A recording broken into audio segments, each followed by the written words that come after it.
Park میں تراویح پڑھی جاتی ہیں، جب بھی کیا ہو رہا ہوتا ہے؟ طواف جاری ہوتا ہے، اس لیے کہ تراویح کی نماز سنت ہے، تو سنت کے لیے طواف نہیں رکتا، نوافل کے لیے طواف نہیں رکتا، لیکن جیسے ہی اقامت ہوئی اللہ اکبر سارا طواف رک گیا۔ حالانکہ طواف وہ عبادت ہے جو پوری کائنات میں صرف حرم وہاں ادا ہو سکتی ہے، طواف اور کہیں بھی عبادت نہیں ہے۔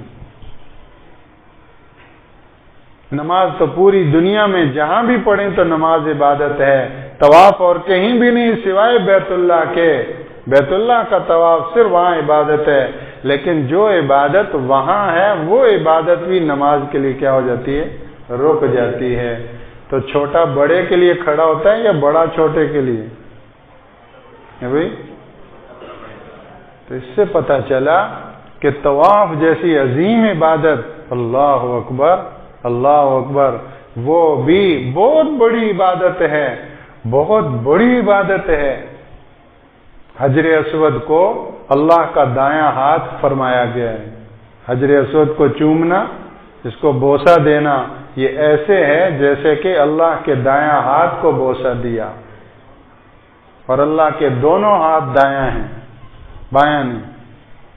اور ملتزم کے ساتھ چمٹنا ایسا ہے کہ جیسے اللہ جل شانہ کے دامن کے ساتھ چمٹنا۔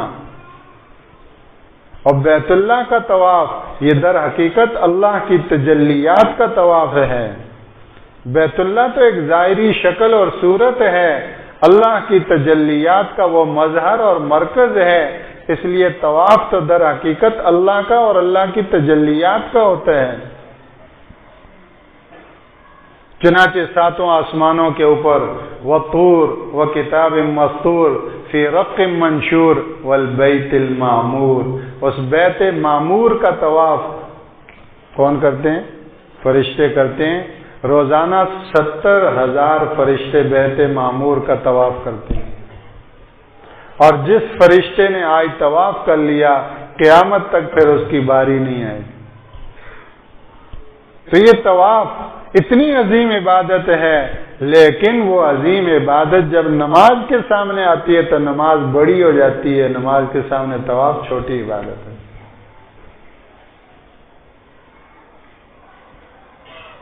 اب ایک تیسری بات نماز کے حوالے سے، میرے بھائیوں، تمام عبادات کے اندر ایک نماز ایسی عبادت ہے جو استغراقی عبادت ہے۔ کوئی عبادت استغراقی عبادت نہیں۔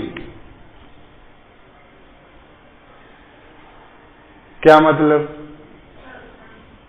یعنی نماز واحد وہ عبادت ہے کہ جس کے اندر مخلوق سے تعلق حرام ہے۔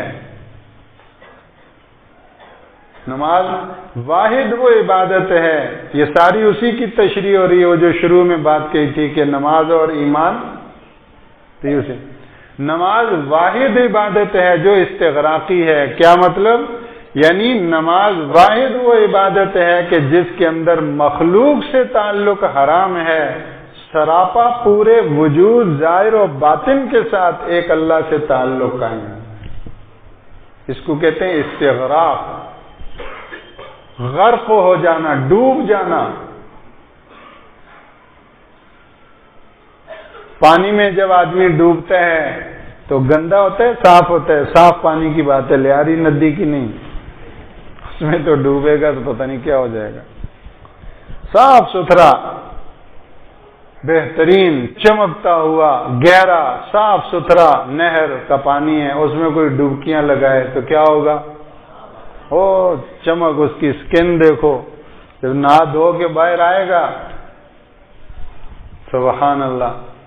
یہاں ہم کھارے پانی سے نہاتے ہیں تو صاف ستھرے ہو جاتے ہیں، میٹھے پانی سے صاف ستھرا گہرا جاری پانی وہ صاف ستھرا ہو جائے گا۔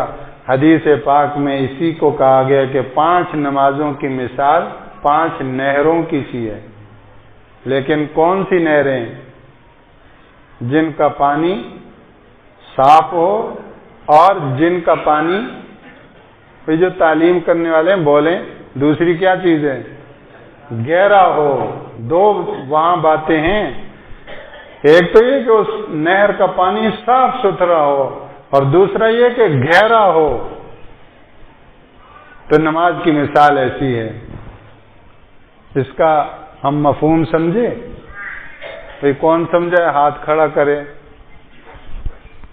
ماشاء اللہ کچھ نہ کچھ ہاتھ کھڑے ہوئے. تو میں اختصاراً کہہ دوں، پانی کے صاف ہونے کا معنی یہ ہے کہ نماز کا سبق صحیح تلفظ کے ساتھ ہو، صحیح مخارج کی ادائیگی ہو. الحمدللہ اس کو الحمدللہ نہ پڑھے، لہنے جلی ہو کر نماز گئی. ایسی سنگین غلطی ہے اور اللہ کے ساتھ نعوذ باللہ مذاق ہے کہ نماز فاسد ہو گئی جس نے الحمدللہ پڑھا. ہا کو کیا پڑھا؟ ہا پڑھ لیا، پانی گندا ہو گیا. تو نہروں پانی کے صاف ہونے کا مطلب جیسے ابھی دیکھو قاری صاحب نے کیسا قرآن پڑھا، الحمدللہ اللہم زد فزد. ہر مسلمان ایسے ذوق و شوق سے پڑھے. یہ قاری صاحب کی کوئی خصوصیت نہیں، ہر مسلمان قاری قرآن ہے، اقبال نے کہا تھا. ہر مسلمان مرد اور عورت سیکھے. تجوید کا مطلب قرآن کو پڑھنے میں، اس میں بھی اتباع سنت کا اہتمام. جس طرح کپڑوں میں اتباع سنت، کھانے پینے رہن سہن میں اتباع سنت، قرآن پڑھنے میں اتباع سنت ہو، اس کا نام تجوید ہے. یہاں بھی تعلیم بالغاں تو ہوتی ہوگی، ابھی مسجد والے کوئی ساتھی بتائیں ہوتی ہے جی. تو اس میں اپنا قرآن پاک چیک کرائیں، قاری صاحب کے سامنے پڑھیں ان کو. تو نماز کے اندر نماز کا سبق صحیح تلفظ کے ساتھ ہو اور صحیح ادائیگی کے ساتھ ہو. یہ کیا ہے؟ پانی نہر کا کیا ہو رہا ہے؟ صاف ہو رہا ہے. اور نہر کا پانی گہرا بھی ہو، جس کا مطلب یہ ہے کہ جو پڑھ رہے ہیں کس کے سامنے پڑھ رہے ہیں، کیا پڑھ رہے ہیں، اس میں تھوڑا غور اور تدبر بھی ہو. جتنا تدبر اور غور ہوگا تو اتنا یہ نہر کیا ہوگی؟ گہری ہوتی جائے گی. اللہ اکبر. اللہ. مفتی ولی حسن صاحب نور اللہ مرقدہ مفتی اعظم پاکستان تھے. یہ کتنا وقت ہے؟ تو مختصر سی اب کر لیتے ہیں انشاءاللہ. مفتی ولی حسن صاحب نور اللہ مرقدہ، مفتی ولی حسن ٹونکی قدس اللہ سرہ، بنوئی ٹاؤن کے مفتی تھے اور مفتی اعظم پاکستان تھے. تو میں نے ان کی زیارت تو بارہا کی ہے، لیکن نماز پڑھتے ہوئے نہیں دیکھا. ان کے گھر جایا کرتا تھا، عصر کے بعد مجلس ہوتی تھی تو کتاب پڑھی جاتی تھی، حضرت بیٹھے ہوتے تھے، لیکن نماز پڑھتے ہوئے نہیں دیکھا. جنہوں نے نماز پڑھتے ہوئے دیکھا ان کے حوالے سے سنا کہ حضرت مفتی صاحب بسا اوقات نماز کے لیے کھڑے ہوتے، اللہ اکبر کہہ کر فوراً ہاتھ نہیں باندھتے، بلکہ ایسے اللہ اکبر کے لیے ہاتھ اٹھاتے پھر چھوڑ دیتے، پھر اٹھاتے پھر چھوڑ، 2-3 مرتبہ بسا اوقات ہوتا. اتنا بڑا مفتی اعظم ہے، اللہ اکبر کہنے میں کیا مشکل ہے؟ میرے بھائیوں وہ تدبر، وہ غور، میں کیا کہہ رہا ہوں، کس کے سامنے کہہ رہا ہوں، وہ اپنے دل کو حاضر کر رہے ہیں. کیونکہ مفتی شفیع صاحب نور اللہ مرقدہ نے لکھا ہے کہ تکبیر تحریمہ کے اندر خشوع یہ فرض ہے. تکبیر تحریمہ خود بھی فرض، اس کے اندر خشوع، اللہ کی یاد، اللہ کی طرف توجہ، یہ بھی فرض ہے. تو اس لیے تھوڑا اپنے کو جگا رہے ہیں اللہ، پھر اس کے بعد دھیان کے ساتھ اللہ اکبر. اس لیے ہم دوڑتے ہوئے آئیں اور ایسے اللہ اکبر کہہ کے نماز شروع ہونا چاہیے. تھوڑا ایک لمحے کے لیے تھوڑا سا دھیان کے ساتھ اللہ اکبر، سبحانک اللہم وبحمدک وتبارک اسمک وتعالی جدک ولا الہ غیرک، تھوڑا تدبر کے ساتھ کہ رونگٹے کھڑے ہوں. اے اللہ تیری ذات پاک ہے، اے اللہ تیری شان بزرگی بہت بلند و برتر ہے، اے اللہ تیرا نام بڑا ہی بابرکت ہے، وہ تبارک اسمک کا تیرا نام بڑا بابرکت ہے. وتعالی جدک، اور تیری شان بہت اونچی ہے، ولا الہ غیرک، تیرے سوا کوئی مشکل کشا نہیں، تیرے سوا کوئی حاجت روا نہیں، تیرے سوا کوئی محی و ممیت نہیں، تیرے سوا کوئی نافع و ضار نہیں، ولا الہ غیرک۔ اعوذ باللہ من الشیطان الرجیم، بسم اللہ الرحمن الرحیم، الحمد للہ رب العالمین، الرحمن الرحیم، مالک یوم الدین، ایاک نعبد و ایاک نستعین، اہدنا الصراط المستقیم، صراط الذین انعمت علیہم غیر المغضوب علیہم ولا الضالین۔ یہ کس سے کلام کر رہا ہے؟ کس سے کر رہا ہے؟ اللہ سے۔ صحیح بخاری کی حدیث میں ہے بندے اور قبلے کے درمیان اللہ ہے، نمازی اور قبلے کے درمیان کیا ہے؟ اللہ ہے۔ نماز کے اندر دھیان جمانے کا ایک طریقہ یہ بھی ہے کہ نماز کے اندر یہ دھیان کرے کہ میں اللہ کے سامنے کھڑا ہوں۔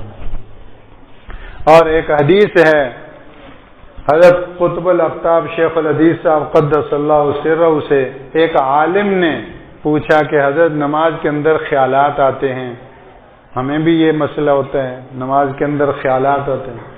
تو حضرت شیخ الحدیث صاحب قدس اللہ سرہ نے فرمایا کہ صحیح بخاری میں فلاں باب ہے، وہ باب نکال کر اس میں حدیث ہے وہ دیکھو۔ وہ باب کیا ہے؟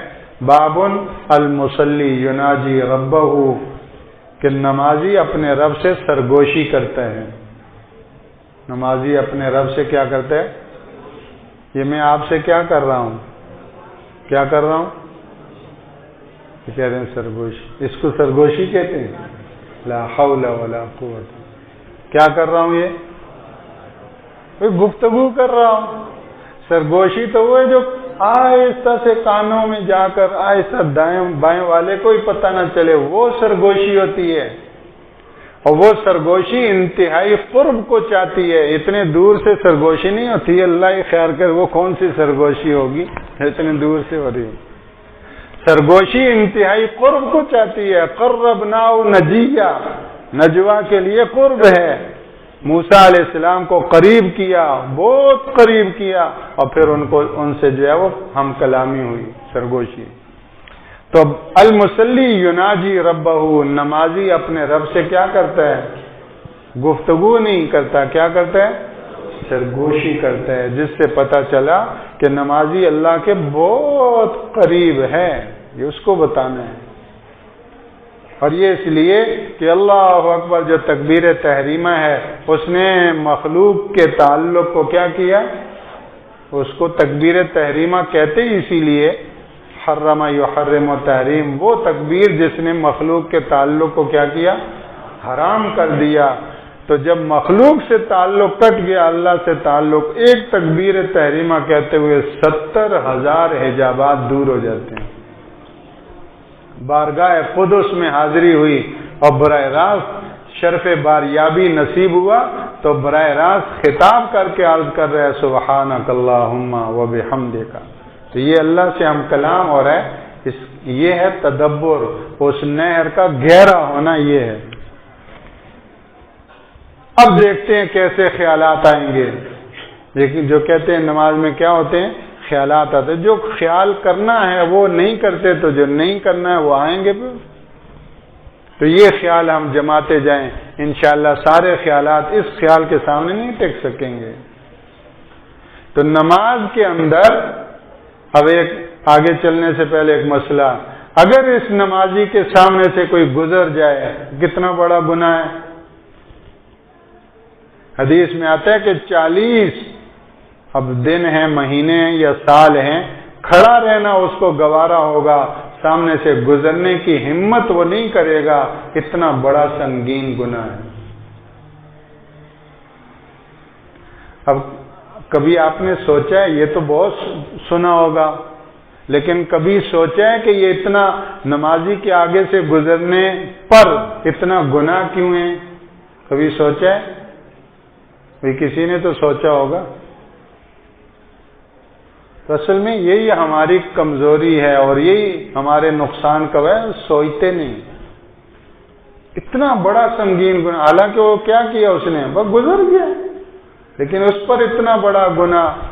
تو صاحب نظر یہ فرماتے ہیں کہ اتنا بڑا گناہ اس لیے ہوا کہ وہ نمازی جو خالق کے ساتھ لگا ہوا تھا، اس کا تعلق تھا، اس گزرنے والے نے خالق سے توڑ کر مخلوق میں اس کو لگا دیا. ایک لمحے کے لیے اس کو اتنا تو پتہ چلے گا کوئی گزرا ہے. اگر جانتا ہوگا تو یہ بھی پہچان لے گا کہ خالد گزرا ہے، عمر گزرا ہے، فلاں صاحب حاجی صاحب گزرے ہیں، یہ بھی جان لے گا. اور اگر وہ پہچانتا نہ ہوا تو اتنا تو پتہ چلے گا مرد گزرا ہے یا عورت گزری ہے، جوان گزرا ہے یا بچہ گزرا ہے، بڑا گزرا ہے. تو یہ ایک لمحے کے لیے کس میں لگا ہوا ہے؟ پھر کس میں ہے؟ تو ابھی تو خالق کے ساتھ مناجات، سرگوشی، اور اب جو ہے مخلوق کی طرف التفات ہوا. خالق سے توڑ کر مخلوق میں پھنسایا اس گزرنے والے نے. یہ اتنا بڑا گناہ ہے کہ اس پر یہ جرم. اس سے ہم ایک اور بات کو بھی سوچیں. جب گزرنے والے نے خالق سے توڑ کر مخلوق کے ساتھ جوڑنے کی وجہ سے یہ گناہ ہوا، تو اب مجھے خود بھی تو خالق سے ٹوٹ کر مخلوق میں نہیں لگنا چاہیے. اس لیے کپڑوں کے ساتھ لگنا کہ نماز بھی پڑھ رہے ہیں اور کیا کر رہے ہیں، کپڑے بھی صحیح کر رہے ہیں، استری نہ خراب ہو، داڑھی میں ہاتھ مار رہے ہیں، اور جو ہے وہ یہاں خارش ہو رہی تو یہ کس میں لگ رہے ہیں؟ یہ کس میں لگ رہے ہیں؟ مخلوق میں لگ رہے ہیں.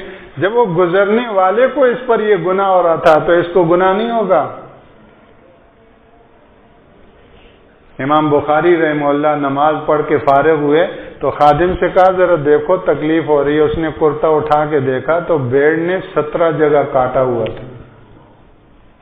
لیکن نماز میں اللہ کی عظمت میں ایسے کھڑے تھے.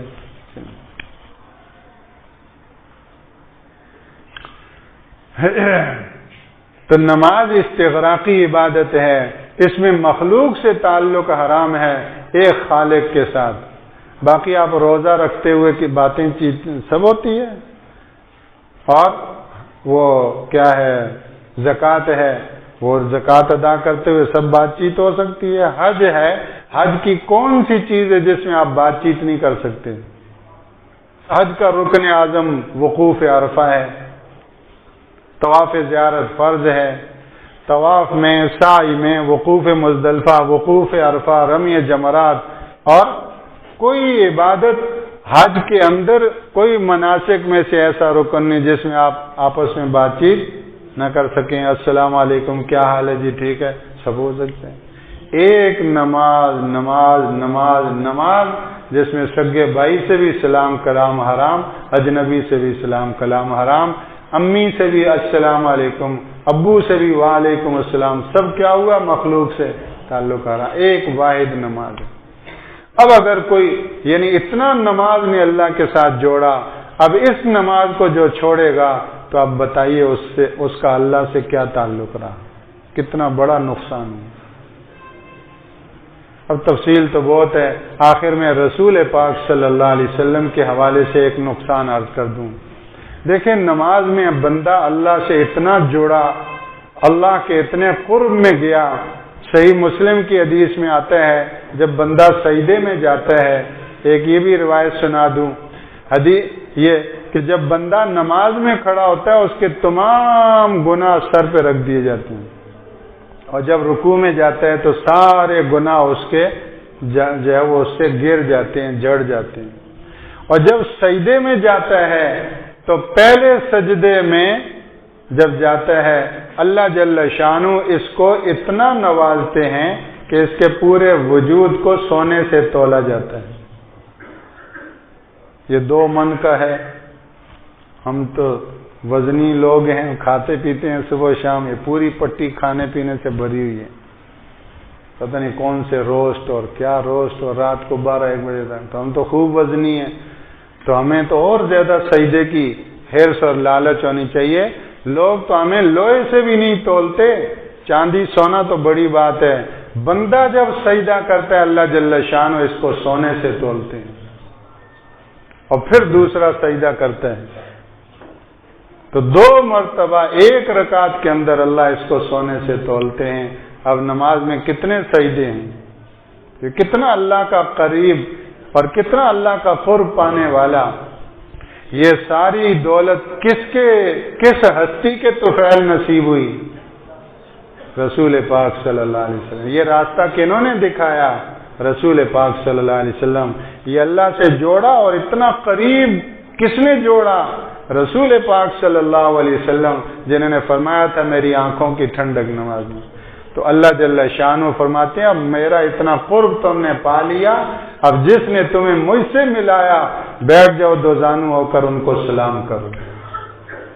اب تشہد میں بیٹھ گئے، امام بھی وہ مفتی صاحب ہیں، عالم ہیں، مفسر ہیں، کا حرمین شریفین کے امام ہیں، کب بیٹھو دو زانو بیٹھو، اب تم جو بھی ہو، چیف جسٹس ہو، صدر پاکستان ہو، جو بھی ہو، لیکن اب تمہارا رسول پاک صلی اللہ علیہ وسلم کی خدمت اور بارگاہ میں حاضری کا موقع ہے، دو زانو بیٹھو۔ یہ اللہ ٹانگوں میں درد ہوتا ہے، گھٹنے میں درد کا، تمہیں اجازت ہے، تم آلتی پالتی مال لو، تم کرسی پہ بیٹھ جاؤ، تمہاری ٹانگیں فولڈ نہیں ہوتی، لیکن کسی کا عذر نہیں تو بس تم کیا کرو، دو زانو بیٹھو، کیونکہ ادب کا مقام ہے، سب کو با ادب بنا دیا، یہاں سے لے کر وہاں تک عجیب منظر ہوتا ہے، سب دو زانو بچوں کی طرح تواضع ادب، اور بالکل اس طرح بیٹھ کے کب سلام کرو، السلام علیکہ ایھا النبی ورحمۃ اللہ وبرکاتہ۔ اے نبی صلی اللہ علیہ وسلم، آپ پر اللہ کی سلامتی ہوں، آپ نے ہمیں اللہ سے جوڑا، اللہ کی بے انتہا رحمتیں آپ پر ہوں، اللہ کی بے انتہا برکتیں آپ پر ہوں۔ اس طرح اس نماز نے اللہ کے اتنے قریب کر کے رسول اللہ کے اتنا قریب کر دیا۔ ادھر سے تشہد میں اس نے سلام کیا نہیں، گنبد خضرا پر اس کا سلام پہنچا۔ نماز نے اس کو اللہ سے بھی جوڑ دیا، نماز نے اس کو رسول اللہ سے بھی جوڑ دیا۔ اور میرے اور آپ کے گھر میں کوئی تحفہ اور دو مالٹے ہی اگر پیش کر دے، ہمارے دل میں اس کی قدر ہوتی ہے، اتنا تو ہم کہہ دیتے ہیں جزاک اللہ، اللہ آپ کو خوش رکھے۔ رسول اللہ صلی اللہ علیہ وسلم اس کائنات میں سب سے بڑے سخی ہیں۔ خود آپ نے نبوت کی زبان سے فرمایا انا اجود، نہیں، حضرت عبداللہ بن عباس رضی اللہ تعالیٰ عنہ انہوں نے فرمایا کہ کانا رسول اللہ صلی اللہ علیہ وسلم اجود الناس، پوری انسانیت میں سب سے زیادہ سخی رسول پاک صلی اللہ علیہ وسلم تھے۔ ایک یہودی نے پوچھا یہ تمہاری بکریاں ہیں؟ تو آپ نے فرمایا جی ہاں میری بکریاں ہیں، اور اگر تم چاہو تو تمہاری بکریاں ہیں، سب دے دی۔ اس نے کلمہ پڑھ لیا، اس نے کہا نبی کے سوا کوئی اتنا سخی نہیں ہو سکتا۔ ما قال لا الا فی التشہد ولولا التشہد لکان اللہ نعم، کبھی آپ نے زندگی میں لا نہیں فرمایا۔ ایک تشہد میں اشہد ان لا الہ آپ نے کہا ہے، اگر تشہد نہ ہوتی تو وہاں بھی لا کے بجائے نام ہی ہوتا۔ تو صاحب الجود والکرم صلی اللہ علیہ وسلم کے پاس ہم غریبوں اور فقیروں کا سلام جائے، السلام علیکہ ایھا النبی ورحمۃ اللہ وبرکاتہ، اور یہ نماز فوراً، ہمارا فیکس تو کوئی چیز ہی نہیں اس نماز کے سامنے، اس نماز نے فوراً پیکنگ کے ساتھ ہمارا سلام تازہ بتازہ گنبد خضرا کے مکین صلی اللہ علیہ وسلم کی بارگاہ میں پیش کیا، اور اللہ کے رسول خوش نہیں ہوں گے، جواب نہیں دیں گے، فرمایا میں تمہارے لیے مغفرت کی دعا مانگتا ہوں جواباً تمہیں۔ اور رسول اللہ صلی اللہ علیہ وسلم کو ایک سلام بندہ کرتا ہے، ایک صلاۃ و سلام، اللہ جل شانہ 10 سلام اس کو، 10 رحمتیں اللہ اس پر نازل فرمائے۔ تو اس نماز نے رسول اللہ سے بھی دلوائیں دعائیں، اور اس نماز نے اللہ سے بھی رحمتیں برسائیں۔ اب اگر یہ نماز نہ رہی تو پھر پیچھے رہا کیا؟ ہمارے پاس کیا رہا؟ یہ کوٹھیاں، یہ گھر، ان سے تو روزانہ میتیں نکلتی ہوئی نظر آتی ہیں۔ کئی سال پہلے کی بات ہے، ایک ساتھی رات کے 11 بجے آئے اور دروازے پہ دستک دیے، ہانپتے کانپتے، سانس پھولا ہوا، کہا بس میں خودکشی کر رہا ہوں۔ تو میں نیند سے اٹھا اور آدھ گھنٹہ پھر بیٹھے رہے، بات چیت ہوتی رہی، اللہ نے کرم کیا کہ ان کو کچھ بات سمجھ میں آ گئی۔ اس وقت ماہوار 23 لاکھ روپے کمانے والا، اس وقت 15 سال تو ہو ہی گئے ہوں گے اس کو، اس سے زیادہ ہیں، کم نہیں ہے۔ اس وقت 23 لاکھ ماہوار سیلری والا خودکشی کر رہا ہے۔ نماز نہیں ہے تو کچھ بھی نہیں ہے، سکون چھن گیا، نماز گئی سکون لے گئی، محبتیں لے گئی، سب کچھ لے گئی، پیچھے جنگل ہے، کانٹے ہیں، درندے ہیں، کچھ بھی نہیں ہے۔ یہ کراچی والے اگر تہجد نہیں، فجر کی نماز پر یہ کراچی والے آ جائیں، یہ بڑے بڑے جو اسپتال ہیں آپ سب جانتے ہیں 85% خالی ہو جائیں گے۔ 100 بیڈ میں سے 85 بیڈ ڈسچارج، 15 مریض ہیں جو قدرتی طور پر پڑے ہوئے ہیں، قدرتی بیماریاں ہیں، 85% بیماریاں یہ فجر کے سونے کی بیماری ہیں۔ لعنت برستی ہے فجر کے طارق پر، شیطان کانوں میں پیشاب کرتا ہے، کیا عزت رہی۔ تو نماز سے جنگل بھی شہر ہیں، نماز نہیں تو شہر بھی جنگل ہیں۔ سیدنا فاروق اعظم رضی اللہ تعالیٰ نے ویسے نہیں فرمایا۔ تو آخر میں کیا ہوا، اس نماز نے رسول اللہ سے بھی کیا کیا، جوڑا۔ کہا جب تم اللہ سے بھی جوڑ گئے، رسول اللہ سے بھی اب جوڑ گئے، اب تم مانگو کیا مانگتے ہو، اب درود شریف کے بعد دعا کا مقام ہے۔ یہ جو ہم دعا مانگتے ہیں ربنا آتنا فی الدنیا، یہ تو بہت جامع ہے، اس لیے بچپن سے سکھا دی، ورنہ یہ موقع ہے دعاؤں کا، جتنی دعائیں یاد ہیں مانگو، یہ وقت ہے دعا۔ اور صرف سلام سے پہلے ہی نہیں، اگر کوئی کہ مجھے عربی میں نہیں آتی تو سلام کے بعد الصلاۃ المکتوبہ، خصوصیت سے نماز کے بعد دعا مانگو، انتہائی قبولیت کی یہ گھڑی ہے۔ یہ جو امام نے سلام پھیرا اور دڑا دڑ بھاگ کے چلے گئے، یہ کبھی کبھی کریں کہ باہر دکان پہ کوئی گاہک کھڑا ہوگا، میں دکان کھلی چھوڑ کے آؤں، تو کوئی کسی ایک وقت کی بات ہے، اس کو معمول نہ بنائیں۔ نماز سے فارغ ہونے کے بعد یہ قبولیت کا وقت ہے، دل لگا کر دعا مانگیں۔ بلکہ میں یہ عرض کروں، اپنی جو حاجتیں ہیں ان کو نماز پہ اٹھا کے رکھیں، اس نماز میں اللہ سے یہ کہوں گا، اس نماز میں یہ مسئلہ ہے، یہ اللہ کے سامنے رکھوں گا۔ ایک جو روزانہ کے مسائل ہیں ان کو ابھی جو ہے وہ فجر کی نماز میں حاضری ہوگی، یہ عرض کروں گا، کیونکہ یہ خصوصی حاضری ہے، اور خصوصیت کے اوپر دعائیں اور حاجتیں اٹھا کے رکھیں۔ تو یہ بڑا قبولیت کا وقت ہے، اس لیے سلام پھیرنے سے پہلے بھی اور سلام پھیرنے کے بعد بھی دعا اللہ جل شانہ کی بارگاہ میں اپنے لیے اور تمام جو ہے وہ پوری امت اور انسانیت کے لیے خوب مانگنے کا اہتمام۔ تو اللہ جل شانہ ہمیں نماز کا پابند بنائے، اور ترک صلاۃ کے جتنے بے انتہا نقصانات ہیں سب سے ہم سب کی حفاظت فرمائے۔ سبحانک اللہم و بحمدک، نشہد ان لا الہ الا انت، نستغفرک۔